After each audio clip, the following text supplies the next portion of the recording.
முருக பக்தர்கள் மாநாடு மதுரையில் வந்துட்டு வருகிற 22ஆம் தேதி மிகப்பெரிய ஒரு பிரம்மாண்டமான ஒரு முருக பக்தர்கள் மாநாடு நடக்குது.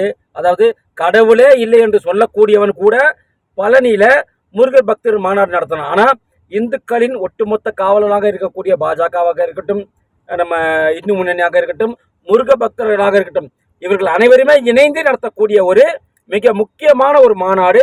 நீங்கள் அனைவருமே அதில் கலந்து கொள்ள வேண்டும். அண்ணன் சாமுவேல், நீங்கள் என்ன சொல்கிறீங்க இதை பற்றி? அனைவருக்கும் வணக்கம். வரும் 22ஆம் தேதி முருக பக்தர் மாநாடு நடக்குது. ஒரு கிறிஸ்தவனா நான் தமிழ்நாட்டில் உள்ள அனைத்து இந்துத்துவ பக்தர்களையும், கிறிஸ்துவ பக்தர்களையும், இஸ்லாத்தை சேர்ந்த பக்தர்களையும் வருக வருக என்று வரவேற்கிறேன். இன்னொன்று, இந்த திராவிட முன்னேற்ற கழகத்தை சார்ந்த குறுக்கீடுக்கு மன்னிக்கவும், அதாவது திமுகவுடைய கூற்றுப்படி முருகர் தமிழ் கடவுள். ஆனால் இன்னைக்கு இருக்கக்கூடிய தமிழகத்தில் இருக்கக்கூடிய இஸ்லாமியர்கள், கிறிஸ்தவர்கள் என்ன சொல்றாங்க? நாங்களும் தமிழர்கள் தான் சொல்றாங்க. அதனால தமிழ் கடவுள் முருகர். அப்போ இது எல்லாருமே வரணும். கண்டிப்பாக சொல்கிறேன். அனைத்து மதத்தினை சார்ந்தவர்களும் இந்த மாநாட்டுக்கு நாங்கள் வரவேற்கிறோம். தேச பக்தி உள்ளவர்களாக நாங்கள் பாஜகவை சார்ந்தவர்கள் தான், ஆனால் இருந்தாலும் தேச பற்றை கொண்டவர்களாக அனைத்து மதத்தினர் சேர்ந்தவர்களையும் அந்த முருகர் பக்தர் மாநாட்டுக்கு நாங்கள் வரவேற்கிறோம். எல்லாரும் வராங்க. இன்னொன்று, திராவிட முன்னேற்ற கழகம் இன்றைக்கு அதை சார்ந்த கூட்டணிகள் அவங்க மேல்முறையீடு செய்திருக்கிறாங்க இந்த மாநாட்டை நடத்த விடாமல் பண்ணுறதுக்கு. ஆனால் உயர்நீதிமன்றம் சரியான செருப்படியை அவங்களுக்கு கொடுத்துருக்கிறது. அதை பற்றி நீங்கள் என்ன நினைக்கிறீங்க சதீஷ்? இல்லை, இப்போ அதை என்ன சொல்கிறாங்கன்னாக்கா, இப்போ இவங்க நடத்தக்கூடாது அப்படின்னு அவங்க சொல்லும் போது உயர்நீதிமன்றம் என்ன சொல்லிச்சுனாக்கா, ஏன் நடத்தக்கூடாது? நீங்கள் நடத்துனீங்கல்ல, பழனியில் நீங்கள் நடத்துனீங்க, இவங்க நடத்தக்கூடாதுன்ற மாதிரி கேள்வி அவங்க கேட்டிருக்காங்க. அது மட்டும் இல்லாமல் இவங்க அந்த ஆறுபடை வீடோடைய அந்த ஸ்டாச்சுவை வைக்கிறாங்க, அதை வைக்கக்கூடாதுன்னும் போது ஏன் வைக்கக்கூடாது, அதனால் உங்களுக்கு என்ன பிரச்சனை வருது அப்படிங்கிற மாதிரி கேள்வியெல்லாம் இன்னைக்கு தமிழக அரசின் மீது தான் அதிருப்தியாக இருக்கிறது இன்னைக்கு ஹைகோர்ட் இந்த விஷயத்தை பொறுத்த வரைக்கும். ஏன்னா உங்களுக்கு அனுமதி, ஆனால் வேற யாரும் நடத்த அனுமதி கிடையாதாங்கிற மாதிரி ஒரு. கண்டிப்பாக எங்களுக்கு அதில் எந்த ஒரு ஆட்சேபனும் கிடையாது. ஒரு உண்மையை நாங்கள் இந்த வீடியோ மூலமா நாங்கள் உருக்க சொல்ல தோன்றோம். சேகர் பாபு அவர்கள் அறநிலையத்தினுடைய கண்ட்ரோல் அவர் எடுத்துக்கொண்டார். ஆனால் சேகர் பாபு செய்கின்ற முழுமையான வேலை, திராவிட முன்னேற்ற கழகம் கடவுள் மறுப்பை கொண்ட ஒரு மிகப்பெரிய ஒரு இயக்கம், பெரியாரிசத்தை கடைப்பிடிக்கிற ஒரு மிகப்பெரிய இயக்கம். அதனுடைய கூட்டணி கட்சிகளும் கடவுள் மறுப்பு என்றால் வெறும் இந்துவோட கடவுள் மறுப்பு மட்டும் அவங்களுடைய அஜெண்டால இருக்கு. அப்படியா? ஆமா. ஏன்னா அவங்க அல்லாஹ்வை இல்லைன்னு சொல்ல மாட்டாங்க. சரி. அவங்க இயேசுவை இல்லைன்னு சொல்ல மாட்டாங்க. சரி. அவங்களுக்கு ராமர் கிடையாது, முருகர் கிடையாது, சிவன் கிடையாது, இதெல்லாம் கற்பனை கதாபாத்திரம். முக ஸ்டாலின் அவர்களுக்கு ஒரு ஞாபகம் வருது, அவர் ஸ்டேஜில் நின்னாதான் எந்த விழாக்கு வருவாருன்னு தெரியாது. நான் அவரை குற்றம் சொல்ல விரும்பல. கூட்டணி கட்சிகள் திருமாவளவன் அவரு கூட தெரியாது. திருமாவளவன் அப்படி எப்படின்னா, கூம்பு வடிவமாக இருந்தால் அது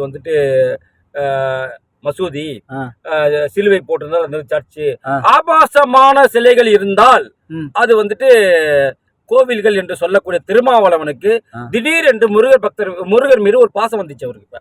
இப்ப அவர் என்ன சொல்றாருன்னா, முருகரே உங்களை விரட்டி அடிப்பார், சங்கிகளை விரட்டி அடிப்பார் அப்படின்னு சொல்றாரு இன்னைக்கு.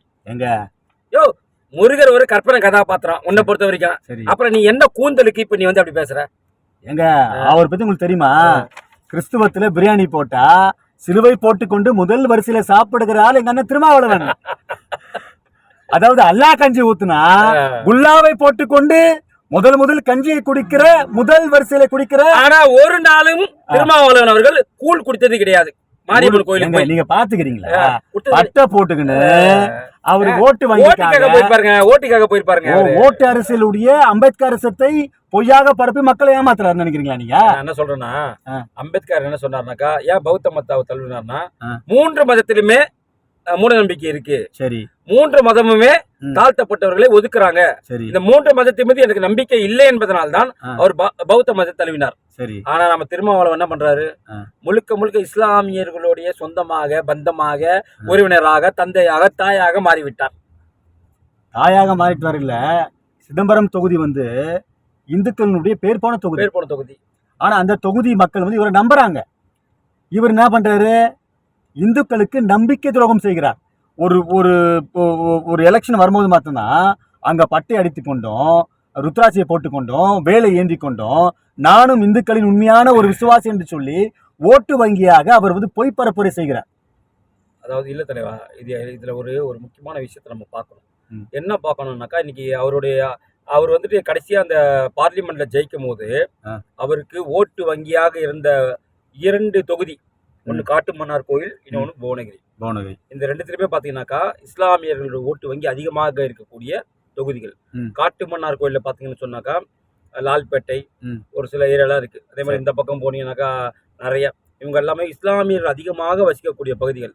இவர் தலித் மக்களை நம்புவதை விட இஸ்லாமியரை அதிகமாக நம்புவதன் காரணமாகத்தான் அந்த தொகுதியில் இவர் ஜெயிக்கிறார். ஏன்னா சிதம்பரம் தொகுதியை தனி தொகுதியை அறிவித்ததே வந்து இவருக்காகவா அப்படி இல்லையா என்றா என்ற ஒரு மிகப்பெரிய ஒரு குற்றச்சாட்டு இருக்கு. ஏன்னு கேட்டாக்கா, சிதம்பரம் என்பது கோவில்களின் நகரம். ஓகே. சிதம்பரம் நடராஜர், அதாவது நிறைய பேர் சொல்லுவாங்க, என்ன சொல்லுவாங்கன்னாக்கா, பூமியோட மத்திய ரேகை அங்கதான் இருக்கு, அவரோட காலடியில தான் இருக்கு. அதான் சிதம்பரம் என்று சொல்லக்கூடிய இடத்துல திருமாவளவன் வெற்றி பெறுகிறார் என்றால், இந்துக்களை நீங்கள் சிந்திக்க வேண்டும், உங்களுக்கு சூடு சொரணை இருக்கிறதா அப்படின்னு, உங்களுக்கு ஈனமானம் இருக்கிறதா இல்லையா, நீங்கள் உப்பு போட்டுதான் சோறு திங்கிறீங்களா இல்லையா. ஏன்னாக்கா இஸ்லாமியர்கள் ஒட்டுமொத்த ஓட்டுகளையுமே வந்து திமுக கூட்டணி கட்சிக்கு போட்டுறாங்க, கிறிஸ்தவர்களும் போட்டுறாங்க. ஆனா இந்துக்களாகிய நீங்கள் ஏன் இப்படி சொம்படிக்க வேண்டிய நிலைமை உங்களுக்கு?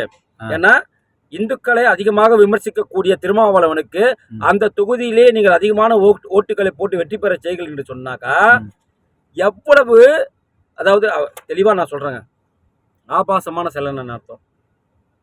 அங்க வந்து அவுத்து போட்டு நிக்கிறதுன்னு அர்த்தம்.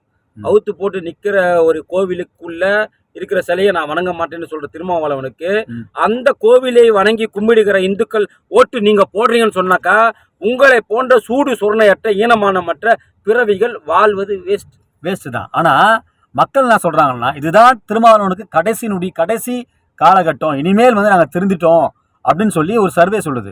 இன்னொன்று, இந்த முருகபக்தர் மாநாட்டினுடைய கொள்கையை ஃபர்ஸ்ட் வந்து மறுத்தாங்க, நாங்க நடத்த விட மாட்டோம்.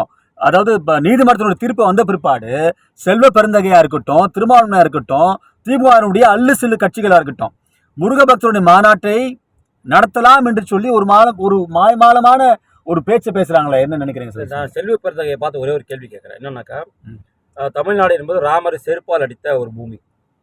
இதை ராகுல் காந்தி ஏற்றுக்கொள்வாரா? ஆமா. இதை சோனியா காந்தி ஏற்றுக்கொள்வார்களா? இல்ல வட இந்திய காங்கிரஸ் ஏற்றுக்கொள்வார்களா? இல்ல. அதை அவர் தெளிவுபடுத்தணும் முதல்ல. ஏன் இன்னைக்கு காங்கிரஸ் வந்து காணாம போயிட்டுனாக்கா, இந்த மாதிரி தற்கூரி, இந்த மாதிரி முட்டா பசங்களை வந்து தலைவராக போட்டதுனால தான் இன்னைக்கு தமிழ்நாடு காங்கிரஸ் வந்து ரொம்ப வீக்கா இருக்கிறாங்க. இன்னைக்கு போய் திமுக கிட்ட பிச்சை எடுக்க வேண்டிய நிலைமையில நீங்க இருக்கிறாங்க. கண்டிப்பா. அதனால தயவு செய்து திமுகவுடைய செல்வ பெருந்தகை அவர்கள் உங்களை நீங்க சுய பரிசோதனை செய்து கொள்ள வேண்டும். அப்போ முருக பக்தருடைய மாநாட்டை இன்னைக்கு வந்து தடை செய்யும்படியா முற்பட்ட திமுகனுடைய கூட்டணி கட்சிகள் எல்லாம் இன்னைக்கு பயந்து போயிருக்கிறது. கிட்டத்தட்ட எத்தனை லட்சம் மக்கள் அங்க கூடுவாங்க? எனக்கு தெரிஞ்சு 20 லட்சத்துக்கும் மேற்பட்ட மக்கள் அங்கே கூடுவாங்கன்ற ஒரு ஏன்னா உளவுத்துறை ரிப்போர்ட் நீங்கள் அப்படி தான் போயிருக்கு. சரி, இன்றைக்கி பிஜேபி மட்டுமல்ல, இந்து முன்னணி மட்டுமல்ல, இவர்களை தாண்டி மிகப்பெரிய ஒரு முருக பக்தர்கள் அந்த மாநாட்டில் கலந்துக்க போகிறதா ஒரு மிகப்பெரிய ஒரு அறிக்கையை உளவுத்துறை கொடுத்துருக்குறாங்க. அதனால தான் எப்படியாவது இந்த முருகர் மாநாட்டை தடுக்க வேண்டும் என்று இந்த அரசு முயற்சி செய்து கொண்டது. ஒன்று மாத்திரம் இந்த வீடியோ மூலியமாக பதிவு செய்ய விரும்புகிறோம். நம்மை படைத்த கடவுளுக்கு சட்டம் போட முடியாது. சட்டத்தை எல்லாம் வகுத்தவன் எம்பெருமான் முருகன் மாத்திரம்தான். நான் கிறிஸ்தவனாக சொல்கிறேன், எல்லா கிறிஸ்தவ மக்களும் முருகர் மாநாட்டுக்கு வரும்படியாக நான் ஒரு பாஜகவின் கிறிஸ்தவனாக அழைக்கிறேன். இந்த முருக பக்தர் மாநாட்டை எந்த கொம்பனாலும், திராவிட முன்னேற்ற கழகத்தினுடைய கொம்பனாலும் சரி, பெரியார் சித்தாலும், கடவுள் இல்லை என்று சொல்லி மறுக்கின்ற கொம்பனாலும் சரி, இதை தடுக்கவே முடியாது. அதற்கான சாத்தியக்கூறுகள் ஒன்று கூட கிடையாது. இந்த விழா மிக பிரம்மாண்டமாக நடைபெறும். தமிழகத்திலே மாற்று ஆட்சி ஒரு வேண்டுதலுக்கான ஒரு மிகப்பெரிய பிரம்மாண்டமான மாநாடு என்று கூட சொல்லலாம். திராவிட முன்னேற்ற கழகம், அதாவது ஊழல் நிறைந்த ஒரு ஆட்சி இன்றைக்கு தமிழகத்திலே நடந்து கொண்டிருக்கிறது. அதற்கான இந்த திமுக ஆட்சி வரக்கூடாது, திமுக ஆட்சி அழிய வேண்டும், கோபாலபுரத்தினுடைய ஆட்சி அழிய வேண்டும் என்று சொல்லி அனைத்து பக்தர்களும் கூடுகின்ற ஒரு மாநாடு இது. நீங்கள் எம்பெருமான் முருகன் அவர்கள் அனைத்து பக்தர்களையும் அழைத்து திராவிட முன்னேற்ற கழகத்தினுடைய ஆட்சி அகல வேண்டும் என்று சொல்லி அவருடைய சன்னிதானத்திலே எல்லாம் அவர்கள் எல்லாம் முறையாற்றி அவர்களிடத்திலே விண்ணப்பத்தை எல்லாம் சமர்ப்பிக்கின்ற ஒரு மிகப்பெரிய பிரம்மாண்டமான ஒரு மாநாடாக நான் கருதுகிறேன். ஆகவே இந்த மாநாட்டுக்கு அனைத்து மதத்தினரும் வருக வருக வருக என்று சொல்லி நாங்கள் வரவேற்கிறோம். முக்கியமான ஒரு கருத்து, தமிழ் கடவுள் முருகர் என்பதை தமிழகத்தில் மட்டும் அவரை சுருக்கி விடாதீங்க. தயவு செய்து முருகர் என்பவர் உலக கடவுள், உலக ஒட்டுமொத்த இந்துக்களின் கடவுளாக கருதப்படக்கூடியவர். அவர் முருகர் என்பது தமிழ் கடவுள் என்று தயவு செய்து சுருக்க வேண்டாம். அவர் உலக இந்துக்களின் கடவுளாகத்தான் கருதப்படுகிறார். நன்றி. இதுபோன்று முக்கிய நிகழ்வுகள், அரசியல் தகவல்களை ஆழமாகவும் மாறுபட்ட கோணத்திலும் அறிந்து கொள்ள மறக்காமல் உங்கள் IND தமிழ் 24/7 பக்கத்தை பின்பற்றிக் கொள்ளவும். உங்கள் ஒவ்வொரு ஆதரவும் இதுபோன்று பல நிகழ்வுகளின் பின்னணியை அறிய உதவும்.